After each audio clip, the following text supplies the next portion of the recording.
Assalamualaikum warahmatullahi wabarakatuh. Di video cerita ini akan melanjutkan cerita kisah nyata Pulang Setelah 7 Hari. Sebelum dimulai cerita ini, jangan lupa di subscribe channel ini agar tidak ketinggalan cerita dari kami. Terima kasih.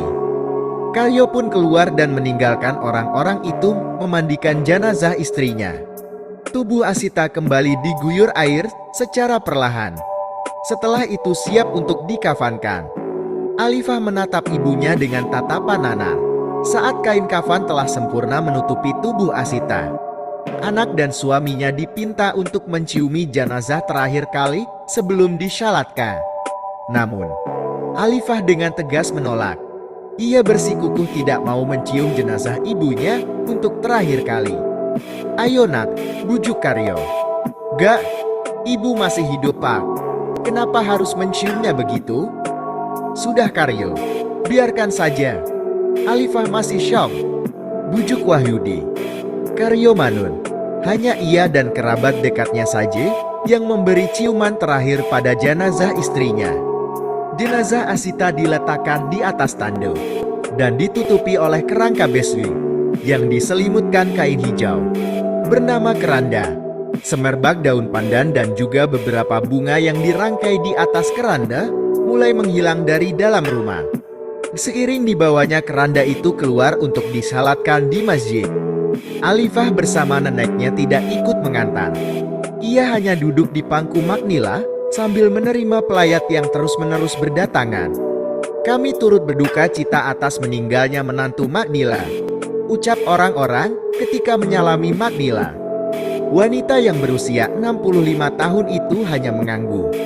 Ia sama pilunya dengan Karyo, menantu yang selama ini mengurusnya pergi tak terduga. Sementara ia yang sering sakit-sakitan malah tetap hidup sampai sekarang. Memang umur tidak ada yang tahu. "Mat, ini kain bekas pemandian Asita tadi. Kalau sudah kering dikuburkan saja. Jangan disimpan di rumah," ucap Saudah. "Iya, Saudah, terima kasih. Letakkan saja di dalam ember tempat cucian yang ada di kamar mandi sana," balas Manila. "Iya Mar." Saudah mau ke belakang. Seorang beringsut mendekati Manila. Mulut orang itu mendekat ke telinga Manila karena ingin mengatakan suatu hal. "Mar, sebenarnya Asita itu masih hidup," bisik seorang berkerudung hitam tersebut. Sontak saja Manila kaget. Ia mendelik tajam. "Jangan asal bicara. Mayatnya dilangkahi kucing hitam. Itu artinya dia akan bangkit lagi nanti, matauga. Ini tuh mau malam Jumat Tiwal. Itu kuburan Asita harus dijaga sampai 40 hari," ucap orang itu lagi. "Kami tidak mempercayai hal begituan," balas Manila. "Ma, jangan diabaikan hal yang beginian." Manila tak mau menanggapi lagi. Ia mengalihkan pandangannya ke lain tempat. Pelayat itu hanya menghela napas dan mulai duduk sejajar dengan yang lain. Langit mulai diselimuti kabut putih nan tebal. Karyo mendengak ke atas. Terasa wajahnya mulai ditetasi air hujan. Jenazah belum dimasukkan ke liang lahat. "Cepat kita kebumikan sebelum hujan turun," seru Kyai Ramdan. Karyo ikut turun bersama dua orang warga yang ikut mengantar jenazah Asita ke pemakaman desa itu. Ia menyambut istrinya dari bawah dan membantu meletakkan jenazah ke posisi menghadap kiblat. Setelah itu mereka naik kembali ke atas. Hujan mendadak deras seketika. Sebagian yang mengantar tadi memilih pulang lebih dulu. "Cepat gali," titah Kyai Ramdam sambil mengusap wajahnya yang telah basah. Liang lahat itu mulai becek, bahkan kain kafannya sudah kotor. Tepi tanah itu tergerus oleh hujan. Jenazah yang semula miring ke kanan jadi berubah posisi terbaring telentang.